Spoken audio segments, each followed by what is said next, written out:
Hey, good morning folks. Welcome to our next exit. I just wanted to take a couple of minutes to follow up on, we've got a huge amount of emails and comments and stuff about our Lazydays experience. And I mean, a lot of you people are honestly concerned about us and our financial situation and the condition that the coach was left in and stuff. I just want to assure everybody that we had that budgeted for. It's not an issue at all. The coach is pretty much in real good shape. We still have issues with getting it greased and that clamp on the exhaust and some different things. But I'll probably do a more complete video next week. But just to let you know, Lazydays has reached out to us and they want to try to make things right. I'm not sure that that's going to work out, but they're trying, and we will see just if they understand what it is that the average full-time RVer is looking for in getting service from them. So we'll save that video for another day, but thank all you guys for caring. I mean, it really does feel like that we are part of a really great community.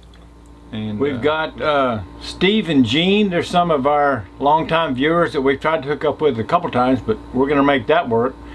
They sent us a little video clip. They just got their first coach, and they're going to be starting an RV lifestyle here pretty soon.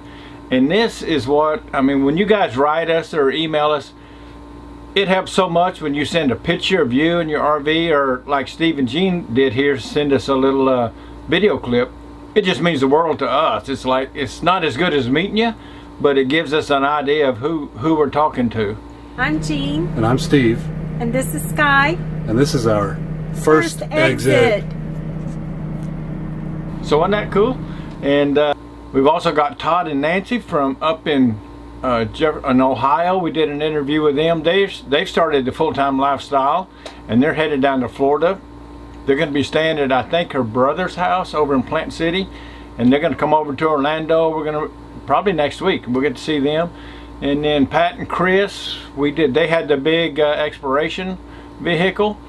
They're going to fly down to the Keys here in just the next day or two, I think, or maybe this weekend, and then they're going to drive up and meet us in Miami next Thursday, I believe.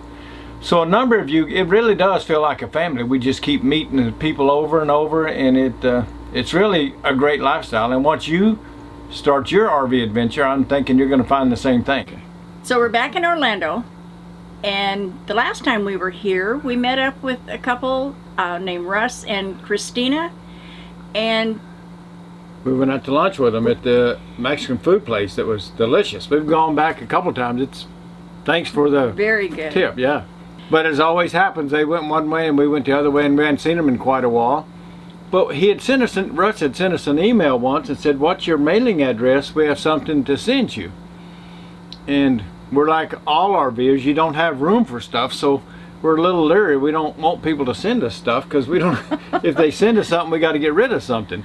But we gave them the address, and that was about a month ago, and we never got anything. But so I thought maybe it got lost, or you know, it was just he forgot or whatever. But anyway, I got an email the other day, said, "I saw your video. I know you're back in Orlando. We're going to send you something, so be looking for it." Well, it came in, and so we're going to see what we got here from Russ and Christina. Yeah.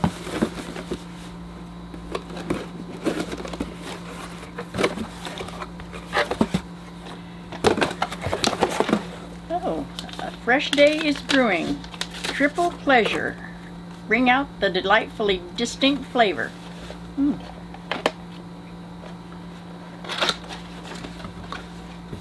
Oh, coffee pods. It smells pretty good. Yeah? Coffee pods. It smells more like chocolate or something. Looks like it could be chocolate. Thank you for the sweet tooth in us. Looks good. Thanks so much, Russ. Nice card. We certainly appreciate it. And even though it's hotter than the dickens, I got all 3 air conditioners going today, so it's cool in here. I think we're going to give your triple pleasure a shot. And thanks very much. Thank you very much. Thing come across my computer the other day on Facebook from a gentleman wanting to do some work on RVs, and I had some odds and ends, so I thought I would let him hire him to come and do some things. So here's a little snippet of him working on the video. How'd you come up with the idea to Jaden put a little note on Facebook, and we're a member of the Thousand Trails Facebook thing, and it just popped up on my computer yesterday saying he wanted to do some work. How'd you get that out? Have you done that before? I haven't. You haven't? Had you heard of people doing that? How'd you get the idea? My friend actually does that, but I was wanting to get my learner's license. To drive a car? Yeah. Uh-huh. And my mom and her friends came up with the idea to do jobs for people. I'm like, I could do that. Yeah. I would think that polishing wheels, I mean, all of us guys want our wheels to polish, but it's a lot of work. You might do more of that business than you want. Can you see how it does right in there, just so I can see real quick? Because I usually don't do that. Mm-hmm.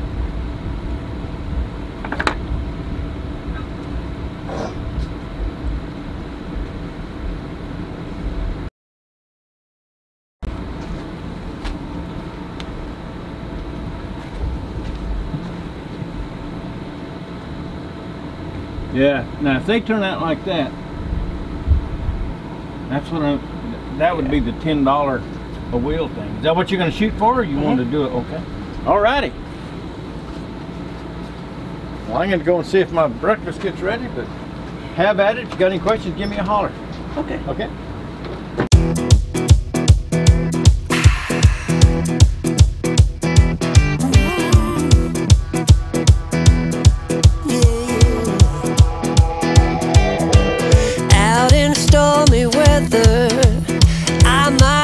The blues, but nothing ever stopped me from dusting off my shoes.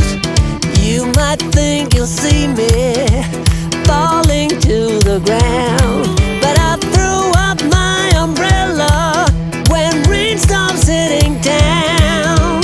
Yeah, on a bad day, on a good day,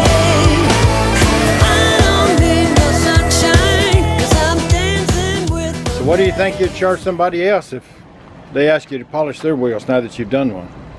$10 for a good job, $5 for a fair job. And it seems like it's a pretty good price. Okay. All right. How would somebody get a hold of you if they wanted you to do their tires? And what's the name of your YouTube channel? The Camper Kids. The Camper Kid with an S? Yes. Camper Kids. So I think that was pretty cool. That's a whole lot better than a snow cone stand or a lemonade stand. And he picked up $100. He polished the wheels on our RV, polished the wheels on our car, and did a really fine job. And I even lucked out. I've been hauling, you probably noticed that bicycle on the back of our car. I've been hauling that around for 10,000 or more than that, however long we've been on the road. I bet I haven't put 20 miles on that bike. And it's just the weather's being a pretty tough competitor on the bike and that rack. So I gave Jaden that bicycle and bike rack, and he was wanting another bike, so he made some money and he got him a bike. And if he gets that driver's license, I guess he won't care for a bike much. He'll be wanting a car. But if I think it's a good thing if you see young men that's wanting to pick up some extra money to give them a helping hand. So keep an eye out for helping some of these RVers on the road that's got kids, and maybe put them, give them some little chores to do for you. We have had, I've mentioned several times, we have 3 air conditioners. Our 3rd air conditioner, I've worked on it. I replaced the reversal. It would, when you turn it on, it'd cool for a few minutes and then it'd go to the heat pump stage. And a reversal valve is the valve that decides which one you're asking for, heating or cooling. So I replaced that valve a year ago, and it seemed like it worked for, I think maybe an afternoon or something, but then it started going to heat pump all the time again. I replaced, I think it's the capacitors some people had wrote about. I replaced those, and it seemed like it worked for a couple of days when I did those. And that's just weird how it would kind of work. But then it started going to heat pump all the time. I always talk about the website IRV2, and before we left on our full-time adventure almost 2 years ago, I was in communication with a lady that they had the same problem on their coach, and she told me, I told her about I was going to do the reversal valve and some different things, and she said, I think you're wasting your time. Your symptoms are just like ours. You're just going to get a temporary fix. You need to replace your circuit board. They replaced their circuit board, and she said theirs has worked great for a couple of years. So I decided, I just kind of wrote her off because the circuit board was $100 and something, and I didn't think that's it. Well, I thought I'm going to go find those texts that we were sending, those comments we were sending back and forth, and see if that makes sense. I went and reread her comments, and it did match up with us exactly. So I ordered me a circuit board. I put it in. Bingo! 2 days now, and it's been running just perfect. We've been setting it for real cold and medium cold. The thermostat works. It kicks off and kicks back to cold. We ran it all night. But thank you very much, RV2. You've come through again for us. And then I've got one. Our step is not going out. For the last, maybe the last 10 campgrounds we've left, probably 4 of them, the step didn't come in. So that's the last thing you do. You've got your slides in, everything's packed up, and you get ready to go. It's checkout time, and the step doesn't come in. I have to go out and work on it, and I've got it to work. Most of the times when it didn't work, within 30 minutes or an hour. A couple of times I had to just pull it up and get a bungee cord and hold it up. So I've got the parts ordered for that, or I got the step motor ordered. There's still a computer module that I haven't ordered, and it could be that. So I'll get that motor when we get down to Miami and see if that fixes it. But the reason I'm going into detail about all that, as most of you people know, we've had a lot of maintenance on our coach over the last year, and almost all of it, except for this roof reseal, but has been electrical circuit boards. On our washing machine, that circuit board went out. We had to replace it. On our power management system, that one went out. On our leveling system, that one went out. On the air conditioner, that one went out. Probably at least 60% of our issues has been from electricity.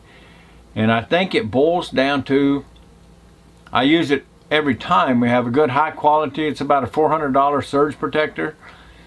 You've got to have a good surge protector. These newer RVs are just full of circuit boards. The lights, just everything.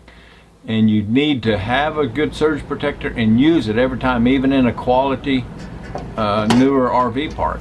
And be sure on your pedestal, before you plug in, be sure the circuit breaker's turned off.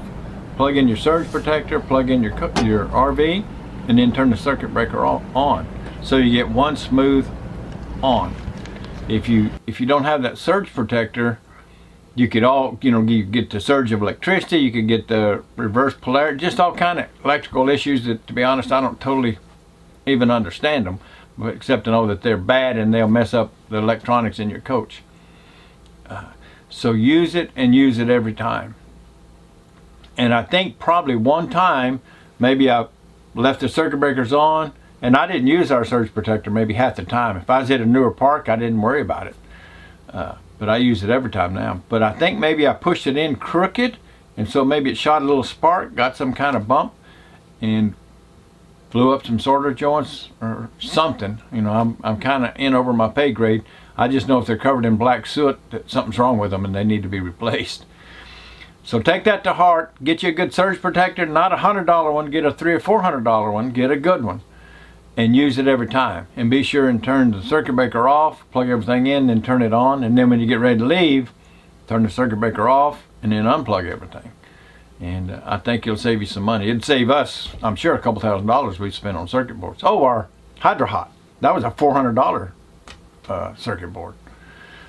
So anyway, we'll have another video probably next week, kind of detailing what happened with Lazydays and if our issue got resolved better or worse or whatever. But until then, things are going good. And some of you have been writing Lazydays and calling Lazydays on our behalf. We appreciate it. I know you're doing it out of the goodness of your heart, but everything is good. So there's no reason to write any emails or make any phone calls to Lazydays on our behalf. And several of you stopped in and talked to him at Lazydays, Richard Black specifically. And I think a couple more people have stopped and mentioned to their salesman or their rep, whoever that's dealing with, about our video. So they've definitely seen our video there. Just about everybody, I think, in the middle management. I don't think it's gone up to upper management, at least not yet. But I'm pretty sure that they're aware of the situation, and they want to make it right. It's just, do they know how? Do their Saying it and doing it's two different things. So anyway, we'll see. Thanks for watching the video. Keep the wheels rolling. We'll see you at the next exit. Stay safe, folks. Bye-bye. I think this is going to be pretty good. Yeah, it smells real good. Not have chocolate. It's got. That's good. You know what? I bet a shot of Kahlua and that would be that would be killer good.